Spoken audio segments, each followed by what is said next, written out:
how our connection we got green, we got yellow, bright yellow, red. What's red mean? Not good. Oh, really? Yeah. On what? Patreon or YouTube? We're going to YouTube. Oh. And it's saying crappy? You are live. The internet can totally see you now. Yeah, I think we're okay. So let's go ahead and flip. And I need to put this out on Patreon.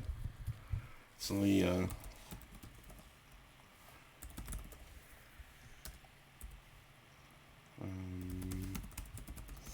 We should. I don't know. That might be a lot of work. What? Have you ever gone to the Art of Disney store? And on the back wall, the one back, like when you come in the left-hand entrance, on the back wall, sometimes they have a video screen of say Noah doing something. Mm-hmm. I was gonna say we should do that for Greg. Create some like a little loop that they can. But I guess if they want to do that, the Disney will just do that. But what the fuck they need us for? Yeah. And we're live. Oh. May not want to curse. Drop that bombs. Just throwing that out there. Okay. That's because I love you. Let's see. So, memories that will last long after you left. What the hell's that? Oh, something was crawling on me. That was weird. Have you not been taking your meds? What? Oh my God! It's crawling out of the walls. I'm seeing rats. Patreon only posts. Down at the bottom. Nope. Post. Ooh. Hey, the Animal Kingdom will be open till 11 p.m. Whoop-de freaking do. This way you can wait in the line longer. You can spend more time in the queue. Only from May 27th to July 4th, and then go screw yourself. You're on your own. That's funny.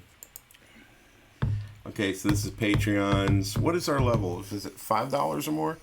$5 gets you the free stuff, or is it just $1 gets you? All of them, I think. Okay. I don't think we. I don't think we were specific.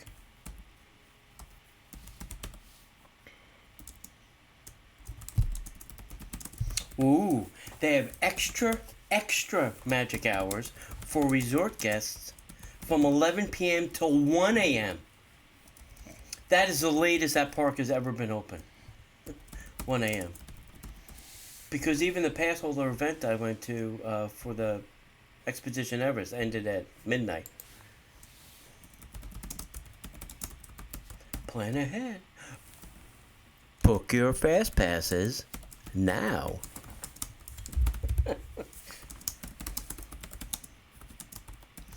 Disney Animal Kingdom one-day ticket is only $99. Only $99. For one day. For one day. Good for them. Let's see how this is looking. Don't forget to visit ACE, the Alpha Centaurian Expedition Center. That's just the worst. That's so the worst. All right, so we're live on Patreon. We're live recording. Welcome, Patreonages. We have one person watching. It's probably me. So here's what we're doing today. We're doing something a little different. We're doing a full review. Is this different than we It's not really different. The minute I said it, I was like, wait, we do this crap all the time. So we're bringing you an exclusive. A full exclusive. So what we're doing for the Patreons, we're doing this show that you're getting live, and it will go out. It should probably go out this Friday. We should probably bump Margaret Carey. Well, isn't this going right there and then it stays there? Yeah, but we usually use, for when we record, topic shows like this, we usually use that on a Friday show. Oh, yeah. It probably makes more sense for us to use this as a topic show on Friday. Oh. Instead of, we could put Margaret Carey out. Yeah, we could do Margaret. Yeah, plus we got to figure out how we're going to end that show, because... Oh, I did a little thing. Did you? Good for you. Good call. So,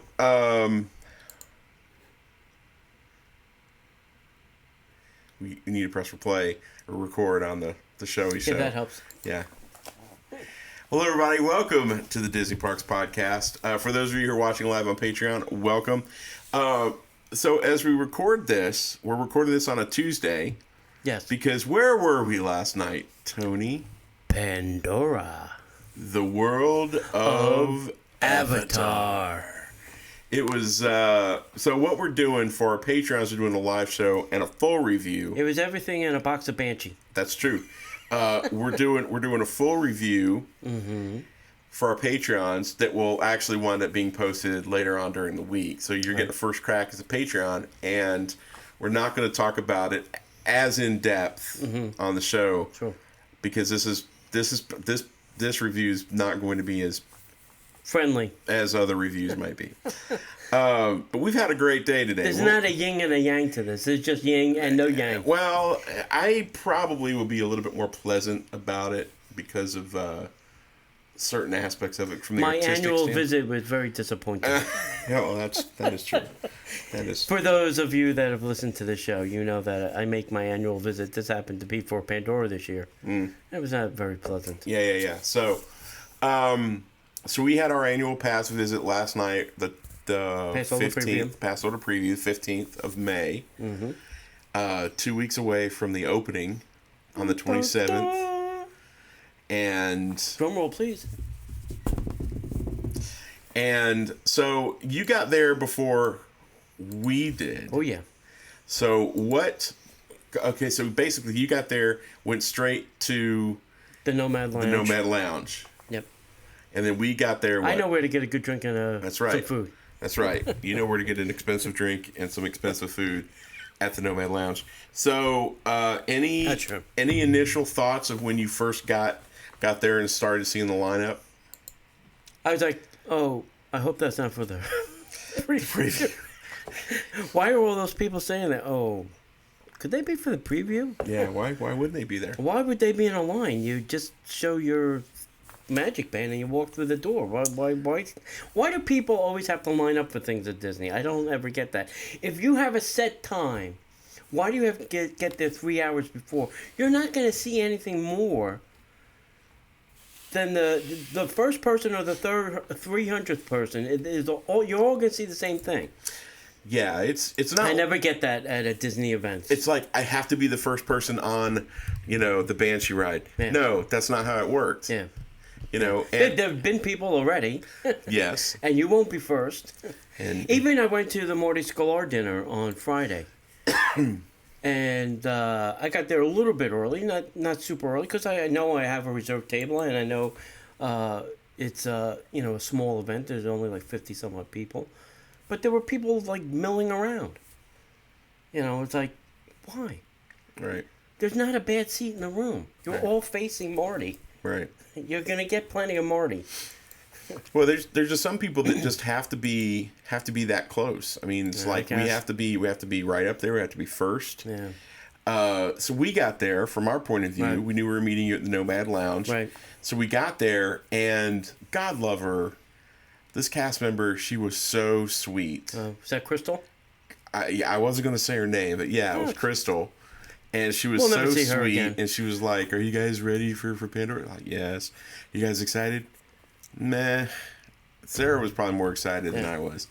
And she's like, well, you need to get in line and blah, blah, blah. So we're meeting friends over at the Nomad Lounge. Well, okay, we're going to be here. We're going to start lining people up and blah, blah, blah, blah, blah.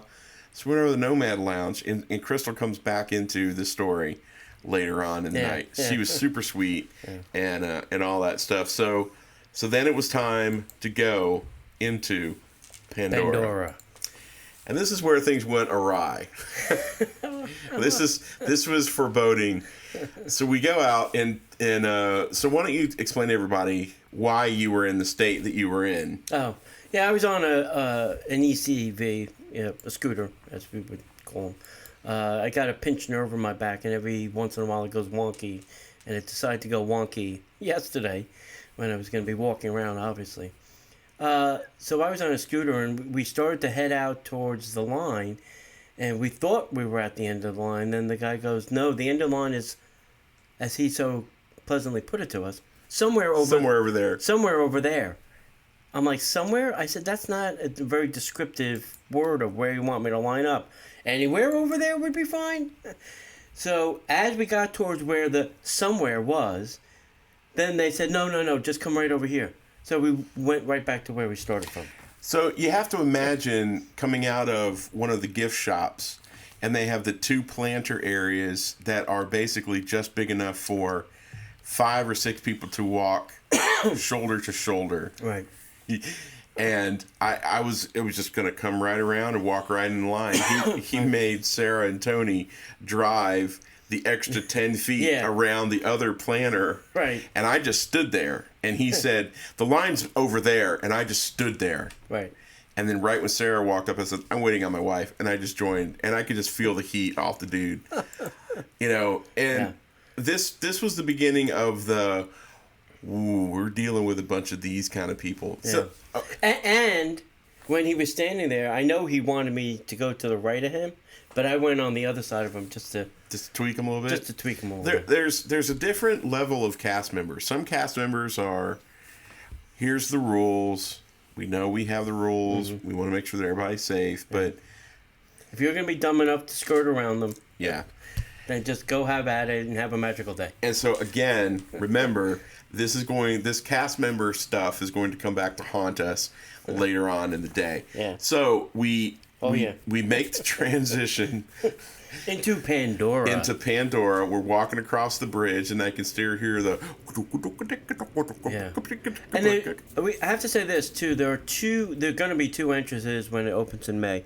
One, which I think will be the busiest and probably your primary entrance, which will be by the Nomad Lounge and Tiffin's Restaurant. Right. So, how you would get to that is you're going to go over the Dumb Bridge to the Tree of Life. The Dumb Bridge. I call it the Dumb Bridge because they really didn't need to put that water there. But anyway. Well, they did when they had the boat ride. Yeah. Yeah. Boat ride to nowhere. Right, the boat ride to nowhere. Yeah. So over the bridge to the Tree of Life, and then you're going to hang a sharp left by that gift shop, I think, the Mercantile. Mm-hmm. And then you'll keep kind of sticking to your left. Don't head towards Starbucks, but keep to your left, and you'll wind up at the Nomad Tiffin's Lounge and the entrance, the Rusty Bridge to Pandora. The legit Rusty Bridge. Yeah. No, I don't know if I think that's fake rust. It's Disney painted, rust. Yeah, it's painted on rust. So we go across the bridge, and the audible change was nice because it started being more animal noises, and there were some roars. Yeah. And some, obviously it was some of the Avatar sounds. And then there was one point we got off the bridge, we crossed a certain line, then we could tell the pavement looked different. Yeah. Which, continuing with the Joe Rohde style of no flat pavement allowed. So, for me... Biggest pet peeve of the park. Yeah. Is that there's no flat pavement. For me, it was interesting to see the pavement was cool because it was like, imagine just a dirt road with footprints and cracks and stuff. You could see where the bioluminescent stuff was going to glow through that. Right. And I'm not sure if there's lights under there. What I really think is day-glow paint. No, I think it's both. I think it's both. It's a little bit of both, but I know that there's paint. Because I have seen one nighttime picture, and it is pretty bright, and there's no way that could be day-glow. But they could be shooting some black lights across it too. Maybe. Because some of the areas were popping last night, and there was no reason for them to pop it in. I know it wasn't lights, but hey, what do I know? Yeah. And then we had our first photo op. Oh yeah. The giant eggplant. Which right. You might have seen pictures of this. It's a giant round. Looks like an eggplant. Looks like an eggplant with a purple thing on the side and then a purple tip towards one end, and it was kind of fat at one end and narrow at the other end. Yeah. It was an eggplant looking object. What do they call that in the movie? I don't know, but we saw it. We got pictures with it. Dear Joe. What the heck? What is that eggplant thing? And then it was interactive, so you could touch it and it would smoke, and you could touch it and it would groan. It was just kind of neat. We didn't think anything of it. We walked away. Yep. Took our picture and walked away. We'll come back to that too. We're setting a lot of hooks for how our evening went. Right. Then the first thing we came to was the little gift cart. Was the little gift cart, which was cool. Yeah. You could literally dress yourself as a Pandorian. Right. What are they called? Navi. You could actually be dressed like a Navi. Right. You had the Navi outfits. You had the shirt, so you could have the Navi colors on your chest. Right. We had the little Mickey ear thing, so it was like the little Navi ears. The little Navi ears. And hang on, let me go full screen so this will make more sense. So you have little Navi ears, and then you have little headband that came forward. It was kind of cool. And a little stone. Then you could get the tail, which was my favorite part. And who doesn't want a little tail? Who doesn't want a tail? Then you could also get. There was a couple other things. They had some drums and musical instruments. They had a little, the turn the drum thing, and they had the little drum where it would light up. If you saw a Karate Kid. Yeah, and then you had the little rat tail. Thing. You could get the rat tail thing for the back. So you literally could walk out. They had like a little bow and arrow thing with the suction cup arrows. Yeah, you could walk out being a Navi. Yeah, and we saw several people who had bought all that stuff and looked really Navi-ish. So that was kind of neat. We didn't get the prices on any of it because it was all expensive looking. Yeah. But it was cool. I'm not going to buy any of it. Yeah, and so... I'm not worried. So we didn't really know where we were going. Yeah, that's I guess the new part of, going to these new lands. That, Fantasyland that opened up when they did all that. You don't know where you're going. I mean, if you blindfold me and put me in the middle of the Magic Kingdom, I can walk around pretty safely, probably, right, without bumping into many things, because I know where everything is. Right. But this is completely different. We've never been there. We don't know what it's like. I looked at the map online a little bit so I could understand where certain things were and kind of had an idea. But you have to remember, too, that there's really one show building, one drink stand, and one quick service. A bathroom and a kiosk. Mm-hmm. That's it. There's 5 things. It took them 7 years to build 5 things. Yes, it did. So at this point, if you're looking at the shot of the floating mountain, we're to the left. Yes. And that was the entrance to the Navi River Journey. Correct. So we're standing there underneath the floating mountains with the waterfalls and stuff. What were your thoughts? I thought that it looked great. I mean, from an engineering, I always look at all right, how did they do that? That's how I always look at things. I first I go, wow, that's interesting, it's cool, and then I want to go, all right, so how did they do that? And I kind of know how they did it because I saw the construction progress every time I went there. To drop people off. While he was Ubering. Not because I went going there himself. Yeah. So I could see, the steel structures and things like that. But it is aesthetically very pleasing. You feel like you're in a jungle. Yeah. It looks like that. Yeah. If somebody closed my eyes and says, I'm going to take you someplace into the jungle and then put me there, I'd go, wow. I'm in the jungle, all right? I get that. Right. So it does look like that. They've accomplished that 100%. Right. I'm not going to take that away from you. It's overwhelming almost. It is. There's a lot of flora, fauna, and stuff to see, and from all the things I'm hearing is, it's going to be changing. It's supposed to be interactive-ish. Mm-hmm. The daytime sounds will not be the same as the nighttime sounds. Even in the river boat ride, the daytime things you'll hear are going to be different than the nighttime things you'll hear. Which doesn't make sense because it's inside of a building and it's all dark. They don't want you to believe that. They want you to actually believe that you're on the river. But it was all dark. Correct. Inside the river. Mm-hmm. So, I guess we just got the night show. So, let's go into the queue for the Navi River Journey. Right. I thought... It's huge. Yes, it's going to have to be. I thought, tons of fans. Yeah. Most of it will be pretty cool because it is covered. Yeah, with fans. Yeah, with fans. So And water fountains. Yeah, notice they have water fountains along the way, which is a nice feature. Yeah. And not just the slurp water fountains. They have the ones where you can put a cup thing and fill hit your the button bottle. and fill your bottle. Yeah. Have a lot of artwork along the way. Mm-hmm. A lot of handmade items that will not last the year. Yeah, a lot of what you'll see is like these woven and wicker. Yeah, like wicker and branch things. And from what I've heard is they were all hand done.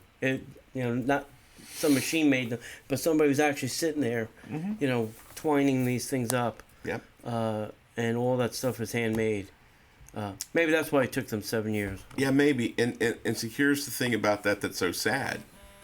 In a year, are those things going to be good? Yeah. Because that's the kind of thing that people could touch. I could really touch it and get my hand around it. And I'm like, some idiot's going to grab these and just screw it with it. Yeah, and they'll cut it with their pocket knife or whatever. I want to take a piece of it home just because. Yeah. And then the other thing about the queue that I had a hard time with, because it looked like it was really hard for you to navigate it in one of the CRVs. Yeah. There are some tight turns. Yeah. In a scooter. But once we got inside the show area, the wall of air conditioning was awesome. Well, it's a brand new attraction. Yeah. And literally right when you walk in the doors, you're getting in the boat. The one thing that I was kind of surprised, they built these kind of attractions before. Mm-hmm. Pirates, It's a Small World, anything with a boat, they've done this thing. They still decided to make the board, the load and unload area small. I don't know why they didn't make it longer, where they can load, 6 boats at a time, rather than just 4 boats at a time. Mm-hmm. I still don't get their logic in that. There must be some operational procedure that does not allow them to do that. Yeah. You want to talk about the boats? Yeah. They're small. They're small. Yeah. So Tony and I are not. I'm bigger than Tony. Yeah. Tony's not a small dude, and I mean that respectfully. Right. And then there's Sarah, who's fairly normal size. Yeah. So we all sat fairly comfortably. Yeah, fairly. Yeah. And then there were 2 dudes behind us. Yeah. But this is not the Pirates of the Caribbean boats. They're smaller boats. Right. They're nice boats. Yeah. But they only seat maximum 6 people. 6 if they're skinny. Yeah. And I really got the feeling that I was in Pirates of the Caribbean. Mm-hmm. Honest to God, it looked like the Pirates of the Caribbean in Disneyland. Right. Because it was kind of lighter behind. Right. And I thought I was getting in the ride at Disney. It really, honest to God, looked like Pirates So of the the Caribbean. load and unload are actually right next to each other. There's like a little wall. Yeah. So you load in one area, and then when you come back, you unload on the other side of the little fence. Right. So you have your load operator up front and your unload operator right behind you. Yeah. Yeah. So we get in the boat, we shove off, and we're in the ride. We take a big right turn, and we are in the river ride.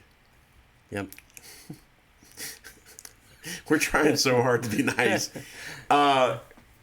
Gorgeous. Yeah. Gorgeous. You could not tell. Well, there were some things you could tell what they were. Mm-hmm. Something if there's something spinning in the ceiling that's going up and down, it's hanging and it's spinning around. You kind of get that. But there was depth. You couldn't really tell how close or far away things were. Right.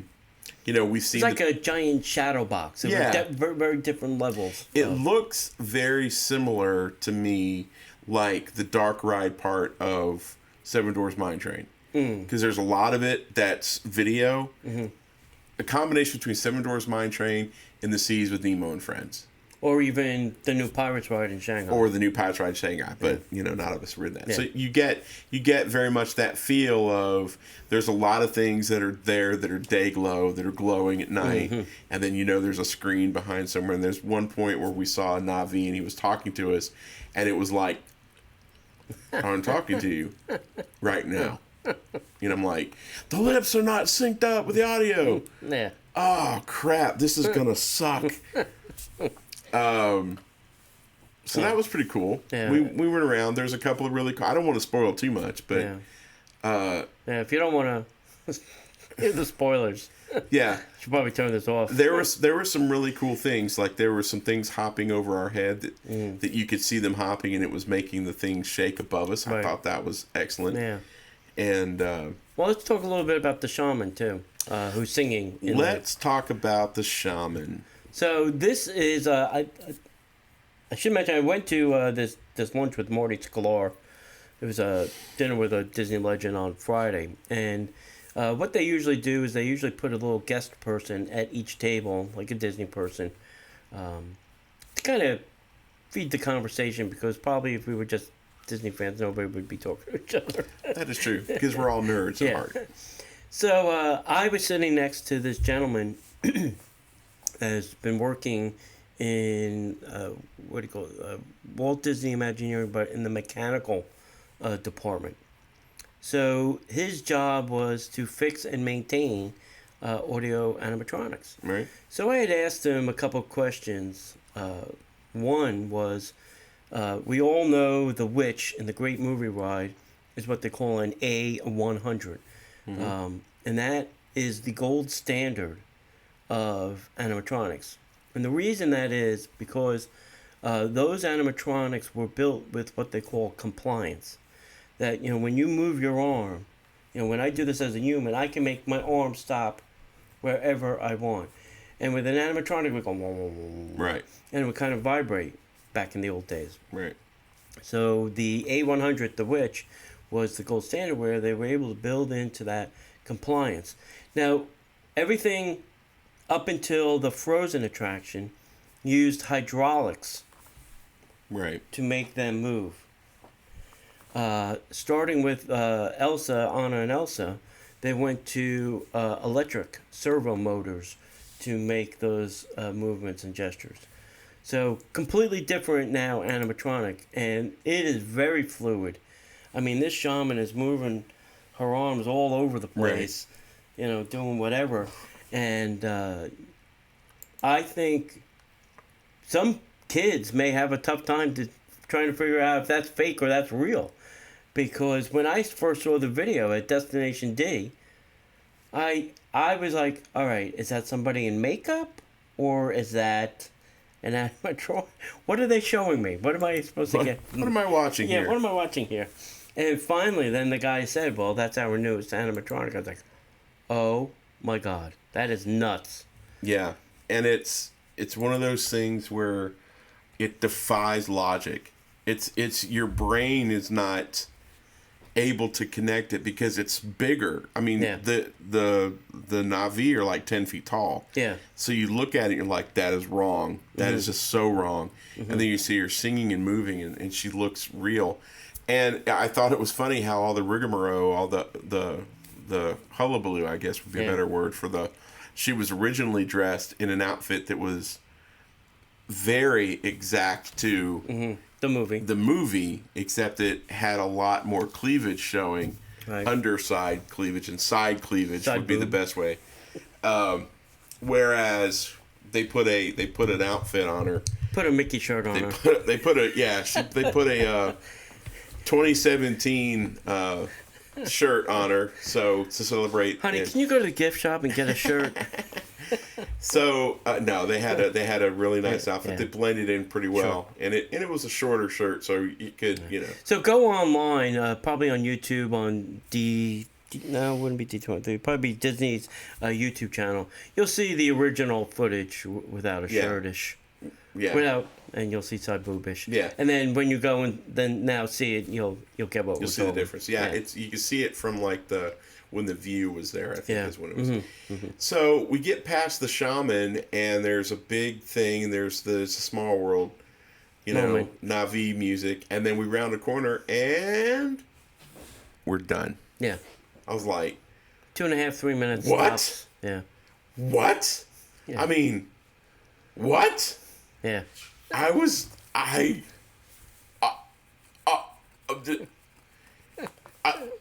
Is this over? Is there another part I need to get to? You got to be kidding me. So we get out and we walk out, and I'm sitting there going, what did I just witness? I was in shock because I was so shocked by the shaman was great. The effects of the things jumping over our head was great. The two lion things, the little lion looking cubs, and everything was cute. And that was it. Yeah. That was it. No Magic Band technologies, calling out my name, your name. No happy birthday, Navi. Yeah, no groundbreaking, really anything. So that happens, and then we immediately start setting our expectations for lower. Well, no, I went the opposite. I was higher? like, well, and the other thing about that whole ride, did you notice how low the ceiling was? That was off-putting to me. It felt like the ceiling. Probably a low ceiling for two reasons. One, they wanted to make you feel like you were in a river ride with a big canopy, and also the other attraction is on top of your head. Right, but they could build higher. No, because it might ruin the sight lines from other places in the park. I understand. Which people, I think, are starting. Some people mention that. That's why they're moving the bus stop at Animal Kingdom. Right. It's because right now when you get off the bus, you can see, boom, the show building right there. And people are complaining that they don't like that, so they're moving it. Why do they care? Because when you're parking your car and you come around that corner, there's a show building for Everest. It ruins the sight line. Yeah. Oh my God. There's other things to be pissed off at about Disney. Well, they're moving it. So it's over. So for me, I was like, okay, so they must have spent a majority of their 7 time years really thinking through Flight of the Banshee or Flight of Passage. Avatar Flight of Passage. Yeah, so we got done with that. We walked around because you know one ride entrance is on one side, the other entrance is more in the center. Right. And it was time for our fast pass, Correct. right? Yeah, we got off. So it was like, let's go ahead and do it. This is it. Yeah. And we get in. We start the incline. You have to actually go up. You have to walk up. Yeah. And there are what Mark was telling us. Is we went up one way, but then they can direct you to the other side of the queue, and there's actually a set of stairs people will have to climb to get to the second level. We were on the first level, right? So there are stairs. So, I think because we had a scooter, we went on the one level, but I think if you're able-bodied, if you're not in a scooter, you might be going upstairs. I don't know about that because the queue actually, you're probably right, but that queue is actually pretty well formed. There's a lot of animal carvings. It's a huge queue. It's a long-ass queue. Yeah. Well, it has to be because people are going to be waiting in line for a long time for this ride. Yeah. So we go through and there's like handprints, there's human handprints, and then there's Na'vi handprints. Yeah. And I realize... We go from like an outside rock structure to what I'll call the dungeon.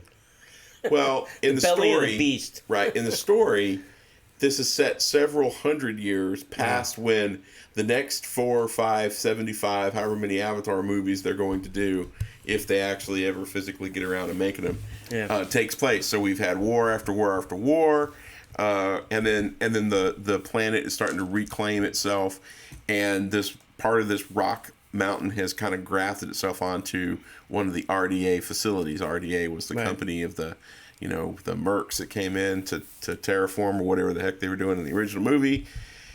And so you go from this rocky, natural, organic look to this very sterile, feels like you're walking in the Utilidors, or you're kind of walking in a dim version of the dinosaur ride.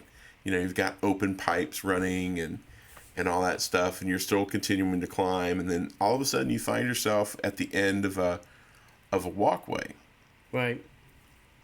Now, before we get to that, we were supposed to go through this area where they had the Na'vi and the tank. Yeah. The only reason I saw it was because Sarah said... that's the other queue. Yeah. So I didn't see that at all. We saw, I think we were on the other side of that. Yeah. That, lab we were on this side, but I think, like I said, I think there's another queue. And it was very dark. Yeah, very dark And inside. I couldn't see it, and I was pissed, because that was the one thing I wanted a picture of. Mm. So, and again, foreshadowing. Yeah. So, we get to this queue, and super awesome cast members are there. Right. And they say, okay, you're going to be you're going to go into Theater D. Right. We had to wait for about 15, 20 minutes. Yeah. The length of the attraction. Or the length of the preview show. Right. The preview and the attraction. Yeah. Because everything cycles. Yeah. If you're in the queue, people are in the preview. Mm-hmm. If you're in the preview, the next thing's the attraction. So Right. you have to, Queue. So... Queue, preview, attraction. Right. Yeah. So the first phase we were waiting. Right. The second phase we go into the queue area. Mm-hmm. Fascinating how they did it. Mm-hmm. You want to explain it? Or you want me to? I'll explain the preview. So you walk in, and allegedly your cast member will we'll give you a number. Yes. Me, John, and Sarah were 1, 2, 3, so she really didn't bother with us. We were the first 3 people. Yeah. We were smart enough. The floor has numbers on it. Right. 16 people to each preview room or each attraction load. So we went 1, 2, 3. And you have to stand on your spot. There's a little camera, and then the screen kind of tells you if you're standing in the right place. Right. And it kind of knows that too. And then this guy comes on and then starts telling us. What we're gonna do is Think of like Test Track. Yeah. It's exactly like Test Track used to be. Right. When the guy used to tell you, hey, we're going to take you through this thing, and you can hit the bumps, and you can test the brakes, and blah, blah. Now, it was just a little different. He's telling us that, the Avatar is going to mind link up to us, and we're going to get on a Banshee. It's a rite of passage that the Na'vi get to do, blah, blah, blah, blah, blah, blah. Right. There's going to be safety restraints. You're going to have to put in the thing, but then the thing will come up on your back, and we'll get to all those problems. And then, that's it. And then you go into the attraction. Yeah, and his delivery was really dry-ish. It literally was like, so we're going to get you into the Avatar Center. You're going to get your vehicles where you're going to be linked to your avatar, and then you're going to fly. Yeah. And we had closed captioning. Yeah. And it literally was like, ride vehicles and fly. Yeah. I'm like, what? So we go, and the coolest part for me was when it was syncing us up, quote unquote, I'm using Tony's air quotes, syncing us up to our avatar. Right. They were shooting in another camera that was kind of showing us in a digital form. Right. Not like, it was really cool. We looked like we were in the Matrix. Yeah. So it says move around. Yeah. So we're all like, and I'm dancing and all that stuff. And it showed us on the screen. So it was kind of a neat use of camera technology. Right. So then it said, that was okay, fun. now we're going to walk you in. Right. Rows 1 through 8, or people 1 through 8. Yeah. Go first, and then 9 through 16 follow. Right. So basically, there's 16 ride kind of vehicles. like in a U shape in the preview area. There's 16 ride vehicles separated 1 through 8, 9 through 16 by a wall. Right. And then they had the storage areas. Well, a handrail. Yeah. No, it's a wall. It was a wall. Yeah. Yeah, because we had to walk through into the other chamber. Mm. So behind us, they had storage. So you could put all your backpacks and stuff. Cameras. Everything had to come off. Yeah, everything had to come off. Sunglasses, clothes, hats. Undergarments. Well, we were going to sync to an avatar. Small children. Pets. Pack animals. Pack animals, yeah, exactly. So Banshees, whatever you were carrying. So then we go and we sit on these things, which look very much like a motorcycle. Yeah. When you're riding a video game motorcycle. Yeah. So it has like the motorcycle seat. Mm-hmm. And this is where we started running into the problems. Oh, yeah. So let the fun begin, my friend. The whole thing is, it's a semicircle that comes to chest level. Mm-hmm. About mid-chest. Mid-chest. And you scoot in as far as you can. And there's handrails right outside of there. Mm-hmm. Below you is a computer screen where you can see a computer picture of your face that rotates with a picture of your avatar and some other information that's just there for coolness. Mm-hmm. And then while you're sitting there, you scoot as forward as you can and scoot your feet as forward as you can. Right. And then, at a certain point in time, these hydraulic things pop into place and go right behind your calves, and one comes up from the back and connects to your back. Yeah. If you've seen the Tron life cycles in Shanghai, that back thing is very similar to that. Right. Yeah. So this is where we start bumping into a problem. Oh, yeah. So Literally. the thing is... First they started with you. First it started with me.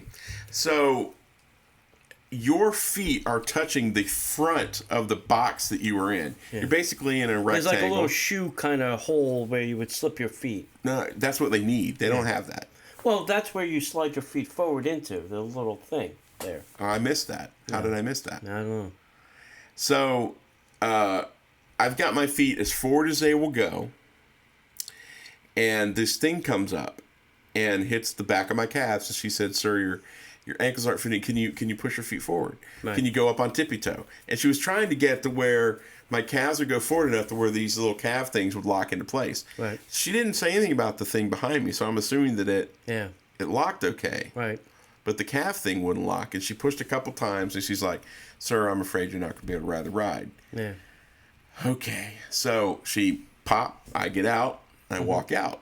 Right. I sit down. Right. So then she went back to her little board that checks to make sure everything's locked up, and then she comes over to me, and she's like, "Hey, can you scoot your feet forward? Can you move your feet up a little bit?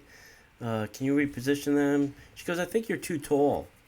Now, nobody has ever told me I'm too tall. I'm only 5'2". I'm not too tall for anything. I've heard I'm too short, but never too tall. So after, I don't know, 30 seconds of messing around, she says, "I don't think you'll be able to ride today." So then I'm sitting there, and then out comes Tony. Right. Then about 20 seconds later, a tall dad. Very tall dude. And his son comes out, and the son's face was just... Oh my God, it was the worst. It was the absolute worst. And so they did not stop and collect $200. They just walked straight out. If I was them, I would have let the kid go, because he would have been right outside, the dad. Well, the backside of the story, as Sarah said, they asked if there was anyone around who could watch him, and he said no. His mom went through in one of the other groups. I don't know where she is. He should be able to ride the ride. And she's like, "Well, if he doesn't have a guardian here, he can't ride the ride." He's like, Wow. You mean to tell me that he's locked into a ride and you won't let him ride the ride? Yeah. Well, not without a guardian. Wow. And basically he's like, "Come on, son, let's get out of here." Yeah. I'm sure they walked straight out of the park. Or straight to guest relations. Yeah. So Sarah was the only one that got on. Mm-hmm. And she said it was an amazing experience. Yeah. All the things that you've been hearing about, you could feel the animal breathe, blah, blah, blah. Yeah. It was exciting. It was fun. It was great. She said it was too short. Yeah. She said the attraction wasn't long enough. Yeah. And what happens basically is once they get locked in, a big bright light hit everyone in the face, which was the connecting to the avatar, and the wall that was in front of you disappeared, and then you were on the beast and you were flying. Right. That's basically how it works. So think of it like Soarin', except that they're loading people on one floor and a second floor, and this wall that's in front of you is the thing that disappears. So that bright light is enough to blind you, the wall disappears, and now you're like in an open theater, and the two levels are moving. Right. In simpatico to what's being displayed on the screen. Right. And we learned a lot of interesting things. We did. From the cast member. Yes, who will remain nameless. We won't mention his name. No, we won't mention his name, but he told us some interesting things. So one, we learned that this attraction is not owned by Disney. It's owned by Roush, people that make very high performance engines for Mustangs. Well, and Roush Racing. Yeah, there's Roush Racing, there's Roush Performance, but there's a whole nother division that does attraction development, prototyping, and apparently makes attractions. Right. I went on their website. I was hoping to find something about this, but there's nothing there. And I'm sure Disney told them, signed an NDA. But I also believe that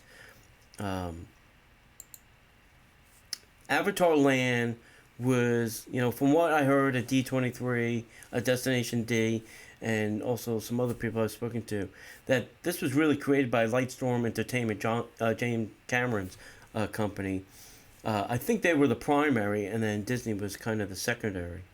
Probably Disney made the flora fauna, and they said, well, we'll take care of the attractions. So that's my belief. If anybody knows different, please, DisneyParksPodcast@gmail.com. So the other things that we found out were we took 16 people in, Mm-hmm. 4 did not ride. Yeah. The other group of 16 that went in with us, 7 did not ride. Right. And that's been happening all week. Yeah. So it's very disheartening. And this is throwing up a lot of memories from the Seven Doors Mine Train.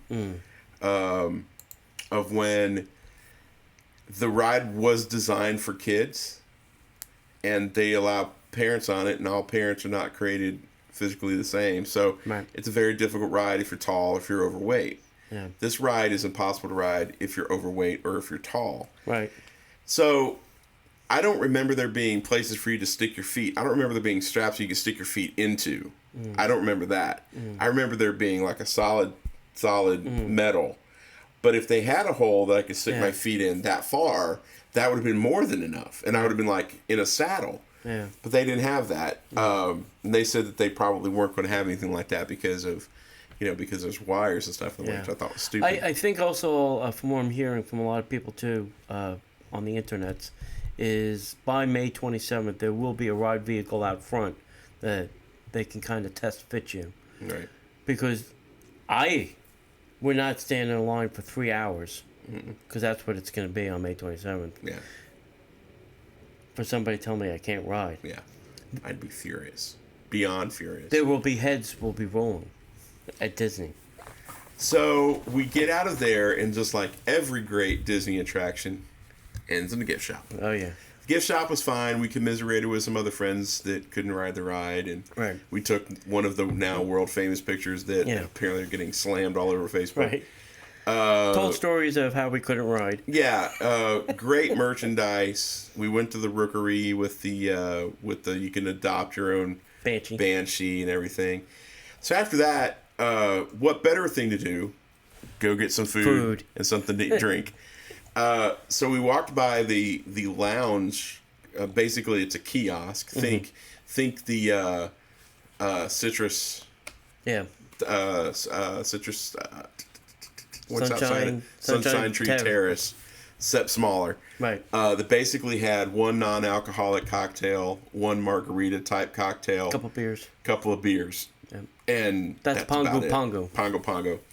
In front of that, they had one of the cool little, they look like the robots from RoboCop. Yeah. With hands. So it was the carry-all thing that the big fight scene was in at the end of the movie, which Tony fell asleep through. So then we go over to the Satuli Lounge, the Satuli Cafe. Canteen, yeah, Satuli Canteen. It's really kind of cool. It's decored very nicely. It's a nice mix between organic and military-esque looking. It's got a nice big outdoor area, nice big indoor area. The food selection I thought was great. That's not that bad for what it is. We had they'll change that up. You had I had the cheeseburger bao bun. Yeah, and we had a bowl. Make your own bowl. We had a bowl of chicken and sweet and regular potatoes. Hash, basically. With the chimichurri. With the chimichurri sauce, which was pretty good. And then we also had the we had two vegetable curry bao. And then Sarah got a green beer. Yeah. And basically those three things, bowl and bao, are the only things you can get. Yeah. Even the kids' meals are the same concept. Yeah. It's either make a bowl or make a bow. And so this is where the wheels completely started to come off. Well, at least for you guys. So we're standing in line, and the cast member that was taking our order said that she had been there. They were running them 10-hour shifts. Nice. And they kept her late last night, and they called her in this morning. So basically, she was operating on 3 hours sleep. Nice. And good thing she's not a ride operator. Yeah, good thing she's not in charge of safety. And she said, okay, so that's 2 beers, blah, blah, blah, blah. I said, no, I don't know. 1 beer and a Coke. Because they have the Coke machines where you could choose your own. Freestyle kind of cocaine. Yeah. And she said, okay, blah, blah, blah, blah, blah. 34, something, something, something. So we paid, and then we go up, and the guy behind the counter tried to give us the wrong order once because he wasn't paying attention. And then he got our food. He puts the beer on a thing. He says, okay, guys, have a great time. Exalati or whatever their thing is that they're saying. I see you. Yeah. And I said, hey, we had a Coke on that order. And he was like, what? And he picks up the receipt and looks at it. He says, like, no, there's not a Coke on this order. I was like, no, she ordered a beer. I ordered a Coke. And he's like, no, there's not a Coke on this order. Sarah grabs the receipt and looks at it. And she's like, there's not a Coke on this. And I looked at the guy. Right. At this point, he had a choice. Make it right. Give you a cup. Make it right. Or do what he did. Right. So he chose the latter. He chose the latter. And I looked back at the girl that ordered with, and she was already dealing with somebody else. And I reached for my wallet because I'm willing to pay for. I don't want something for free if I didn't pay for it. Mm-hmm. And he's like, no. You have to go back out and go through the line again. You can't just walk up and order a Coke. And it was our anniversary weekend, and we had a happily ever after 11-year anniversary pin on. Yeah. And I literally grabbed the pin, and I said, what? And he was like, yeah, you can't just go order a Coke. You have to go back through the line.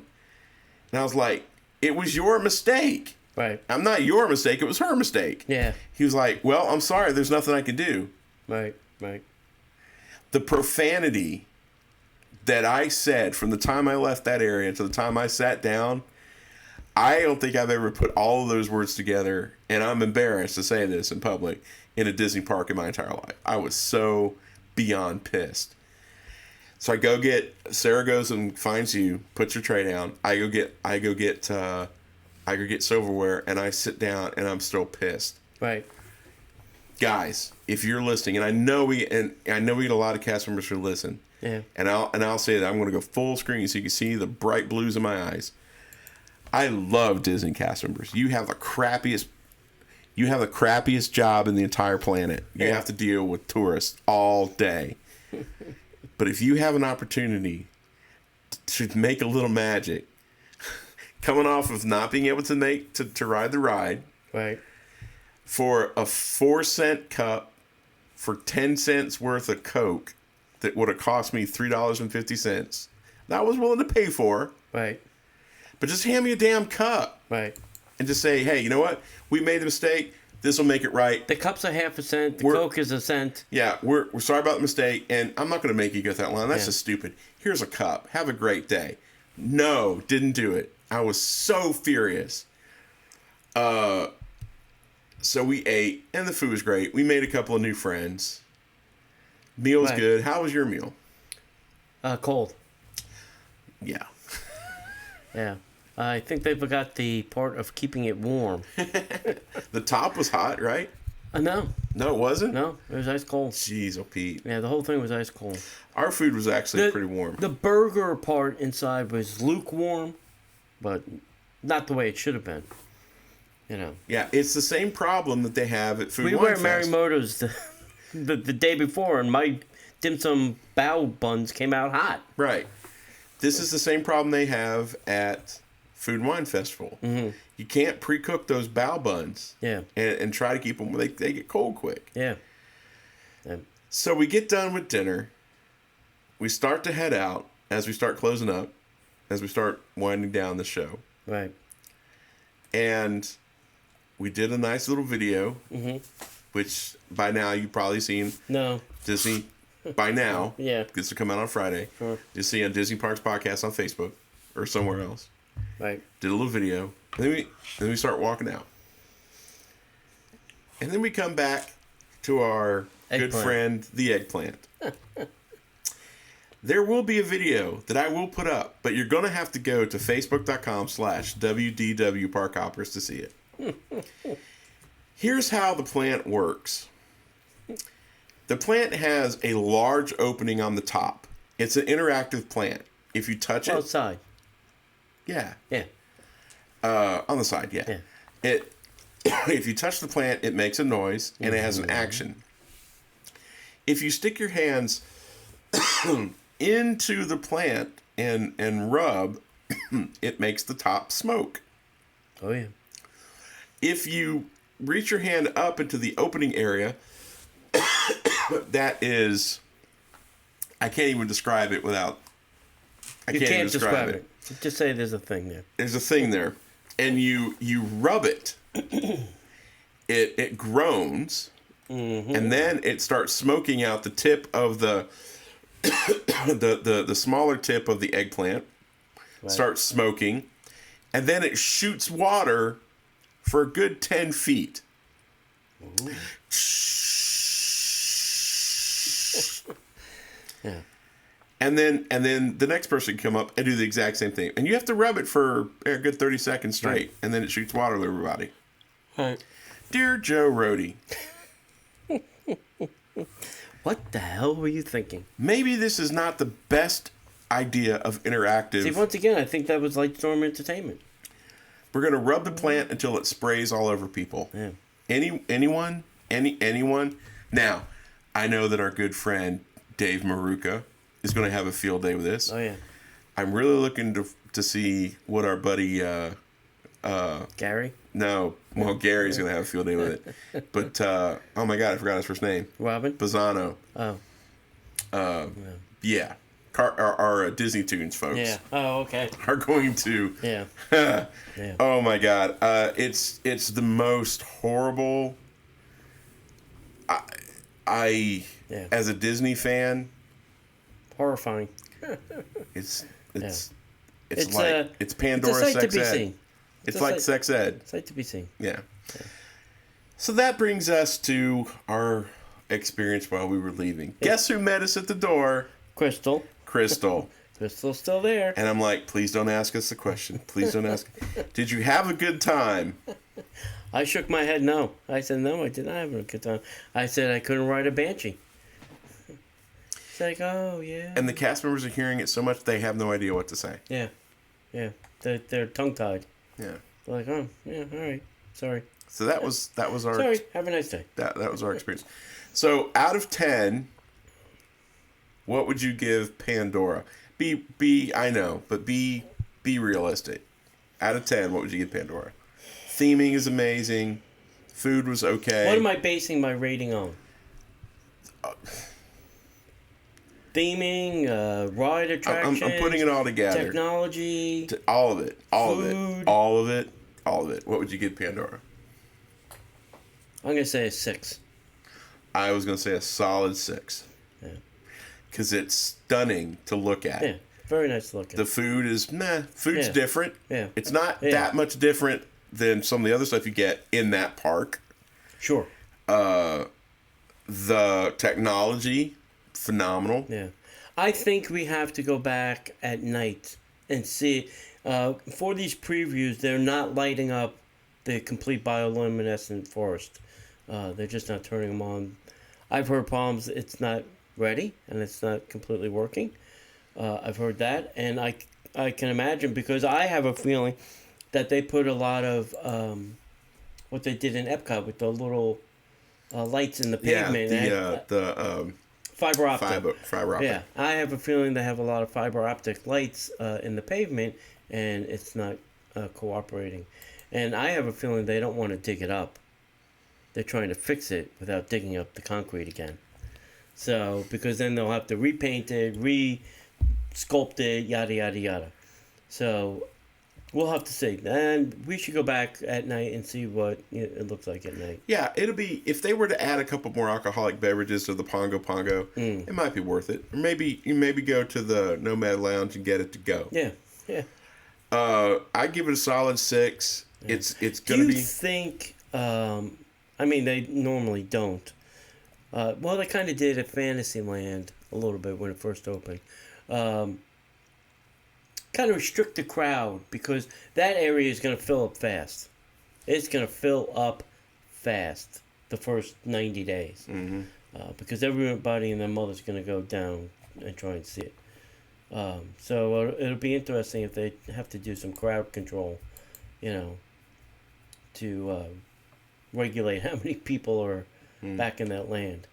The other good thing is, I guess, if you're going to the Animal Kingdom, you could probably get on Everest just by walking on the line. Until they close it for refurbishment. Well, we've heard that now, too. We've heard... and I even said that a couple of years ago, probably on this podcast, right. that once Avatar opens up, Everest is going to go down for a hard, long nap. Right. Because I think they want to fix it, and they're not going to fix it because that's the only E-attraction in the damn park. Right.